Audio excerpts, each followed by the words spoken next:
जय माता दी मित्रों माँ काल का एस्ट्रोलॉजी चैनल में आप सभी का हार्दिक स्वागत है।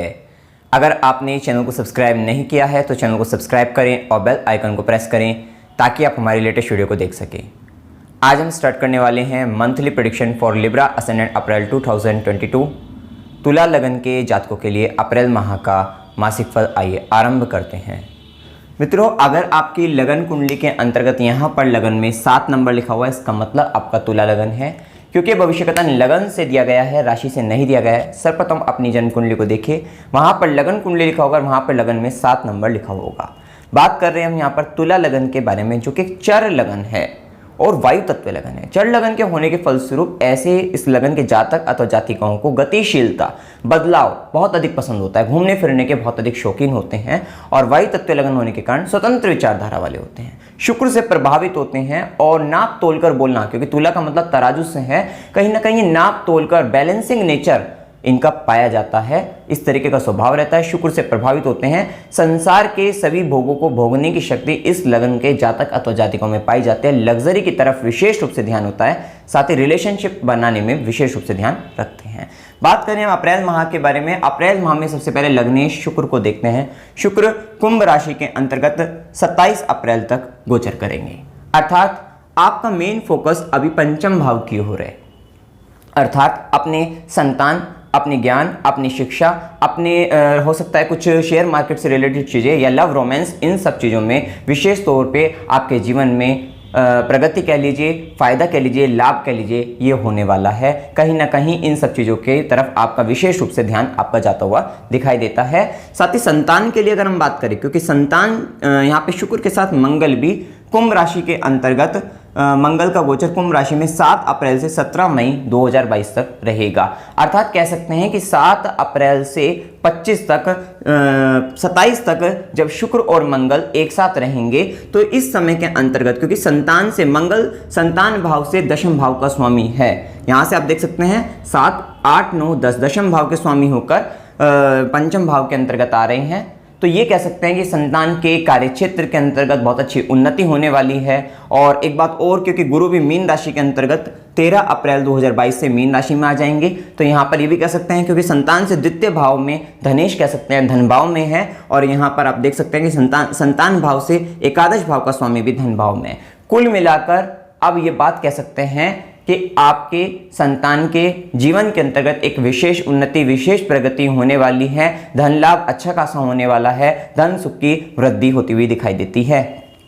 परंतु मंगल का प्रभाव 27 अप्रैल मंगल का प्रभाव जो कि 17 मई तक है कुंभ राशि के अंदर, थोड़ा संतान के साथ मतभेद करा सकता है, क्योंकि मंगल के कारण थोड़ा एग्रेशन, क्रोध, गुस्सा हो सकता है, लेकिन कहीं ना कहीं संतान के जीवन के अंतर्गत पॉजिटिव चीजें होती हुई दिखाई देगी। शुक्र मंगल का आकर्षण योग पंचम भाव के अंतर्गत आपके प्रेम संबंधों में विशेष रूप से रुचि बढ़ाने वाला रहेगा। साथ ही 12 अप्रैल से जब राहु भी सप्तम भाव के अंतर्गत गोचर करेंगे तो ये समय कह सकते हैं कि आपके एक से अधिक रिलेशनशिप, मतलब रिलेशनशिप बनने की ओर आपका ध्यान जाएगा।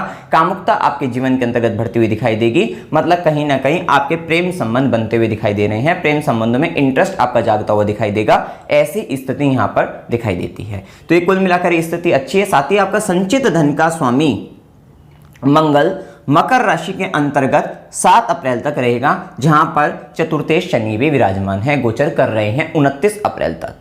तो यहाँ पर 7 अप्रैल तक स्थिति कह सकते हैं कि अगर आप अपने संचित धन को भूमि, भवन, वाहन इनमें इन्वेस्ट करते हैं, इसमें लगाते हैं, तो आपको विशेष रूप से वृद्धि, लाभ का योग आपको बनते हुए दिखाई दे सकते हैं। या कह सकते हैं कि इस समय के अंदर 7 अप्रैल तक आप अपने धन को, हो सकता है कोई प्रॉपर्टी आपको खरीदना चाह रहे हो, घर बनाना चाह रहे हो, तो वहां पर आपका धन लगता हुआ दिखाई दे रहा होगा, खर्च होता हुआ दिखाई दे रहा होगा। और ये एक स्थिति, मतलब यहाँ पर क्योंकि मंगल और शनि का संबंध, मंगल भी उच्च क्यों है, शनि स्वग्रही होकर चतुर्थ भाव में बैठे हैं, तो ये कहीं ना कहीं स्थिति अच्छी है भूमि, भवन, वाहन, सुखों को लेकर। लेकिन घर के अंतर्गत, मन के अंतर्गत एक अशांति जरूर कही जाएगी। शनि और मंगल की मन के अंतर्गत उथल पुथल मचाए रखी थी, बड़ी परेशानी लेकर आ रखी थी, मानसिक रूप से कष्ट कह सकते हैं, मानसिक रूप से एक स्टेबिलिटी नहीं कही जा सकती। साथ ही शनि मंगल का जो प्रभाव आपके कर्म क्षेत्र पर पड़ रहा था, वो भी एक इंस्टेबिलिटी के तौर पर आप देख सकते हैं, वहां पर भी स्थिरता नहीं थी, वहां पर भी बड़ी परेशानी का सामना करना पड़ रहा था, ये कह सकते हैं। और देखिए शनि का योग ये भी है कि शनि शनि यहाँ पर शश योग बनाए हुए हैं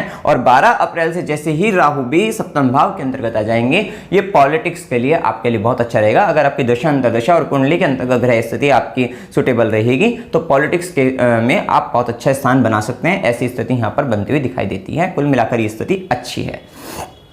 इसके साथ देखिए हम बात करेंगे मंगल का प्रभाव जो कि मकर राशि के अंतर्गत है। ये माता की सेहत में थोड़ी खराबी दे सकता है। घर के अंतर्गत एक कलह की स्थिति बन सकती है। जैसे हमने कहा घर में शांति नहीं है, घर में झगड़े की स्थिति बन सकती है, थोड़ी परेशानी हो सकती है। और साथ ही मंगल का जो प्रभाव चतुर्थ दृष्टि सप्तम भाव पर ही रहेगी। सप्तम में अपने ही घर को देखेंगे, लेकिन फिर भी मंगल का प्रभाव हो सकता है कि आपको अपने लाइफ पार्टनर, बिजनेस पार्टनर, व्यापार के लिए एक विशेष रूप से मेहनत करनी पड़ रही हो, विशेष रूप से अपनी ऊर्जा लगानी पड़ रही हो, वहां पर यह स्थिति दिख सकती है और थोड़ी उनके साथ संबंधों में मतभेद हो सकते हैं। साथ ही मंगल की जो 8वीं दृष्टि का हम प्रभाव बताएंगे, तो 8वीं दृष्टि जो पड़ रही है वो लाभ भाव पर, लाभ को लेकर भी आपको, क्योंकि जब आपकी व्यापार को लेकर आपकी बहुत अधिक आपका एफर्ट लगेगा तो यहाँ पर लाभ को लेकर भी आपकी विशेष रूप से इच्छा ज्यादा जागृत रहेगी, या फिर मतलब आपके अंदर मतलब उसको लेकर जो है ज्यादा आपको हार्डवर्क करते हुए आप दिखाई दे सकते हैं। और थोड़ा सा आपके मित्रों, चाचा और बड़े भाई बहन के साथ संबंधों में खराबी 7 अप्रैल तक रह सकती है, ऐसी स्थिति कह सकते हैं। उसके बाद स्थितियां काफी हद तक सुधर जाएगी, ये स्थिति यहां पर दिखाई देती है। इसके बाद देखिए मंगल का प्रभाव जो संचित धन के स्वामी हैं और सप्तमेश भी हैं। अब इससे एक बात और पता लगती है 7 अप्रैल तक, क्योंकि सप्तम से दशम में शनि भी है, मंगल भी है, शनि स्वग्रही अवस्था में है, अर्थात आपका लाइफ पार्टनर बहुत अधिक हार्डवर्क कर रहा था, ये कह सकते हैं। और जब तक 7 अप्रैल तक जब मंगल भी रहेंगे, मतलब 29 अप्रैल तक तो शनि भी रहने वाला, तो तब तक ये करता ही रहेगा, हार्डवर्क काफी अच्छा कर रहा था। और साथ ही मंगल भी जैसे आ गए तो उसमें मतलब कहीं ना कहीं उसका पूरा फोकस, मेन फोकस अपने कार्य क्षेत्र को लेकर चल रहा है और वहां पर वो बहुत अधिक मेहनत कर रहा है, जिसका परिणाम आगे चलकर 29 अप्रैल के बाद वो मिलता हुआ दिखाई देगा आपके लाइफ पार्टनर को। ये भी स्थिति यहां पर दिखाई देती है। इसी और साथ ही अथॉरिटी पावर अब 7 अप्रैल तक उसकी बढ़ती हुई दिखाई देगी, ये भी स्थिति दिखती है। इसी के साथ देखिए यहां पर मंगल सप्तमेश है, आपका सेकंड हाउस का लॉर्ड मतलब द्वितीयेश भी है, और पंचम भाव में बैठे संचित धन आपका बच्चों पर जा रहा है, संतान पर, ज्ञान पर, शिक्षा पर। आपके हो सकता है आप शेयर मार्केट वगैरह में इन्वेस्ट करते हो तो वहां पर आपका संचित धन या लव रोमांस पर आप अपना संचित धन खर्च करते हुए नजर आ रहे हैं, ये स्थिति भी यहां पर बनती हुई दिखाई देती है। और आपका ज्यादा जो स्पीच का संबंध आ रहा है वो हो सकता है किसी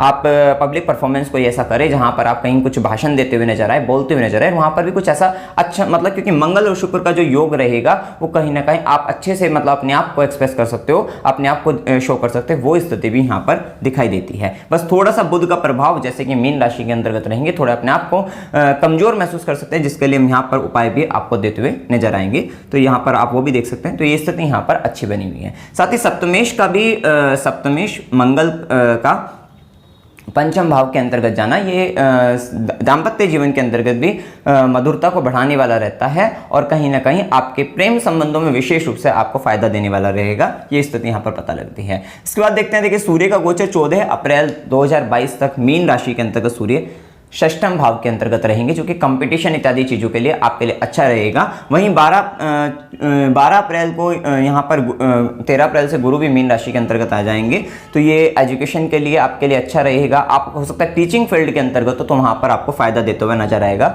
ये स्थिति यहाँ पर पता लगती है। साथ ही सूर्य के प्रभाव के कारण थोड़ा सा आपको मतलब फीवर वगैरह ये रह सकता है, ये स्थिति बन सकती है। और यहाँ पर कंपटीशन वगैरह इत्यादि चीज़ों के लिए, नौकरी के लिए, वहाँ पर सरकारी गवर्नमेंट से रिलेटेड अगर आप सोच रहे हैं तो वहां पर आपके लिए फायदेमंद रहेगा, ये स्थिति पता लगती है। इसी के साथ सूर्य के प्रभाव के कारण यहां पर आपके मामा मौसी इत्यादि के स्वाभिमान में वृद्धि होती हुई दिखाई दे सकती है, या आपके जो नौकर चाकर हैं वहां पर कहीं ना कहीं उनकी बात आपको सुननी पड़ेगी, अन्यथा वे आप मतलब वे अपने आप को एक तरीके से घर का राजा समझ सकते हैं। आपके अगर आप बिजनेस में हैं तो वहां पर व्यापार का राजा समझ सकते हैं, मतलब इस तरीके की स्थिति हो सकती है। तो कहीं ना कहीं आपको उनको मानना पड़ेगा, अन्यथा वे छोड़कर आपको जा सकते हैं, आपको परेशानी उत्पन्न कर सकते हैं, इत्यादि चीजें वहां पर संबंध बन सकते हैं और ये स्थिति बनती है। 14 अप्रैल के बाद से सूर्य मेष राशि उच्च अवस्था के अंतर्गत सप्तम भाव के अंतर्गत गोचर करेंगे, जो कि आपके व्यापारिक संबंधों से आप मतलब यहाँ पर आप देख सकते हैं लाइफ पार्टनर, बिजनेस पार्टनर के स्वाभिमान में वृद्धि करने वाले हैं। आपकी मैरिज लाइफ के अंतर्गत, वैवाहिक जीवन के अंतर्गत भी कह सकते हैं एक अहंकार, एक क्रोध,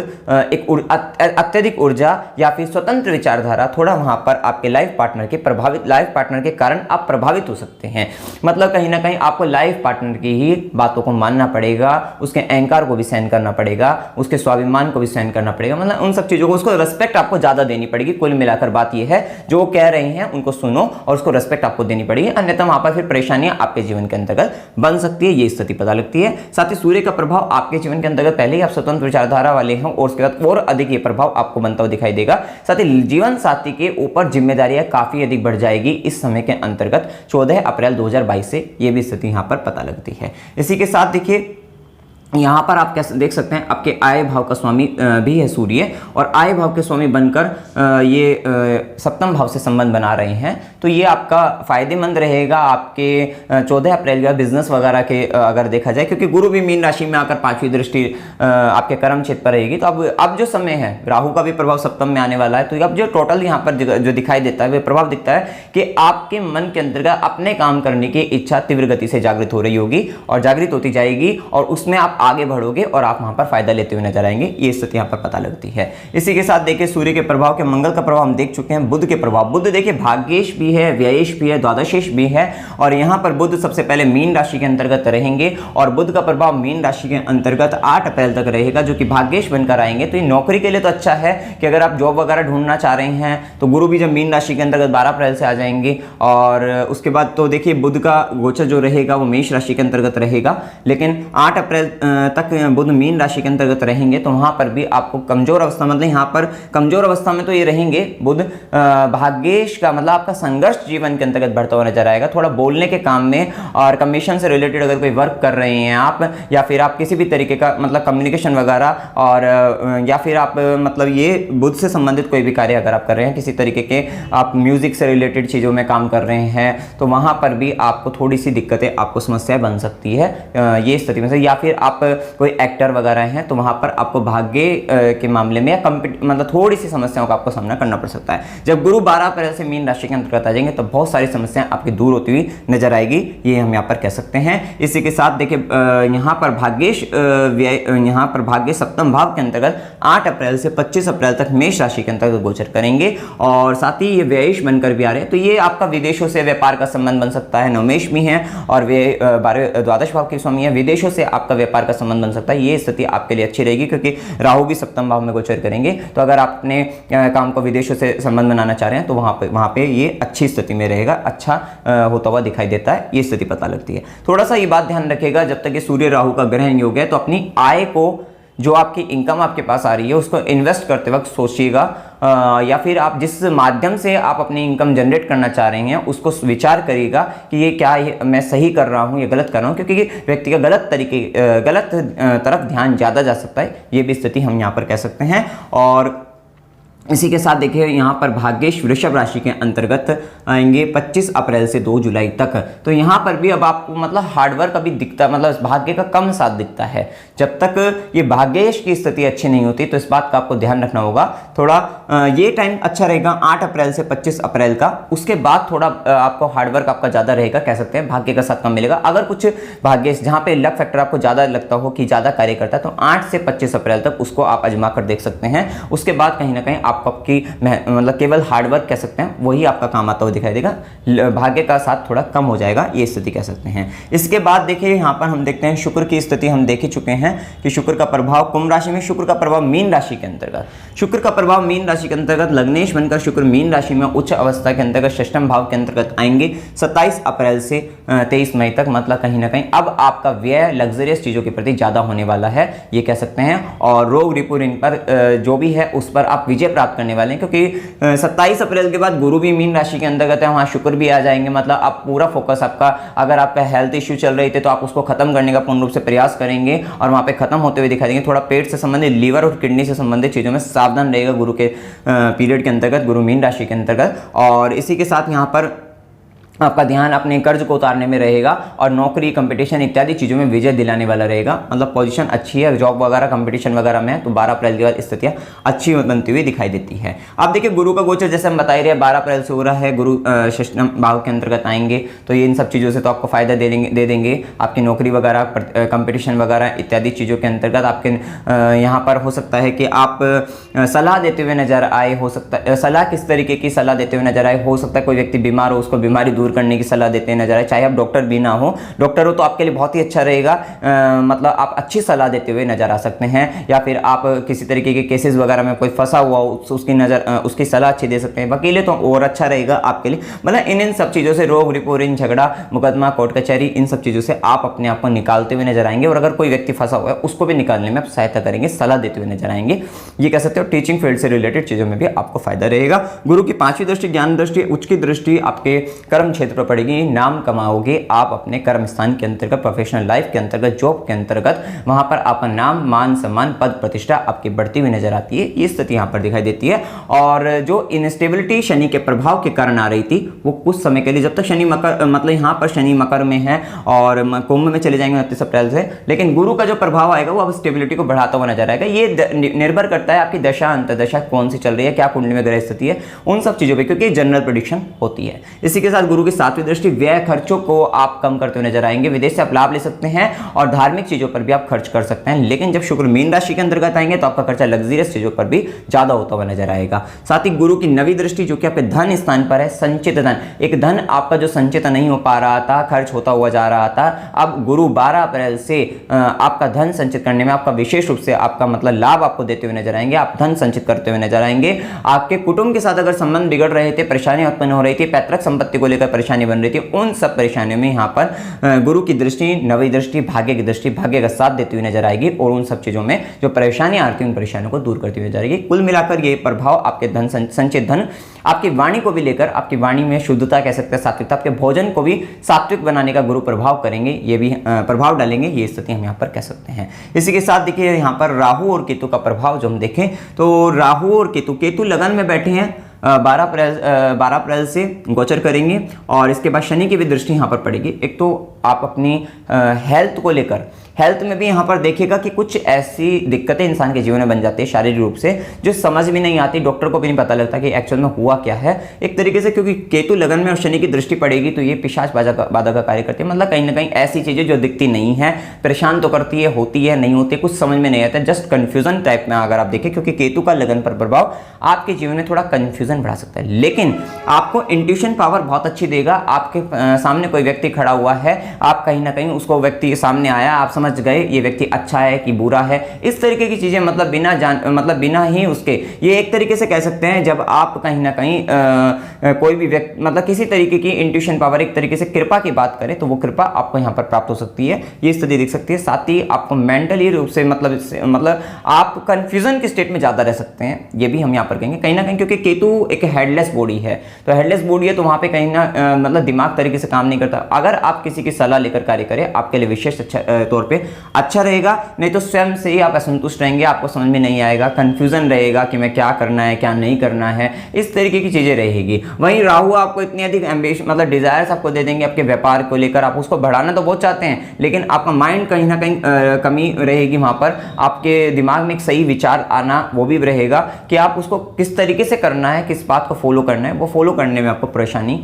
बन सकती है, ये स्थिति कह सकते हैं। साथ ही बात ध्यान रखिएगा, राहु सप्तम भाव के अंतर्गत है, आपके जीवन साथी, लाइफ पार्टनर, बिजनेस पार्टनर, और देखिए पार्टनरशिप में धोखा होने की संभावना रहेगी और लाइफ पार्टनर का सडन एक्सपेक्टेशन उसकी बहुत अधिक बढ़ सकती है और अनएक्सपेक्टेड चीजें आपकी मैरिज लाइफ के अंतर्गत हो सकती हैं, उस बात को भी ध्यान रखिएगा। और वैवाहिक जीवन के अंतर्गत जीवन साथी की तबियत भी खराब हो सकती है, ये स्थिति का भी आपको ध्यान रखना है। मतलब कहीं ना कहीं मैरिज लाइफ के अंतर्गत सडन तरीके से कुछ परेशानियां बन सकती है राहु के प्रभाव के कारण, और उसका व्यवहार भी बदल सकता है। वो बहुत मतलब वहां पे राहु का प्रभाव हो सकता है, वो झूठ भी बोले, आपका लाइफ पार्टनर या बिजनेस पार्टनर, वो भी यहाँ पर हो सकता है, और उसकी इच्छाएं बहुत अधिक जागृत हो जाए, ऐसी स्थिति राहु के केस में बन जाती है। और केतु का प्रभाव जो कि हमने बताया है कि निर्णय लेने की क्षमता को भी, डिसीजन टेकिंग पावर को भी कम कर देता है।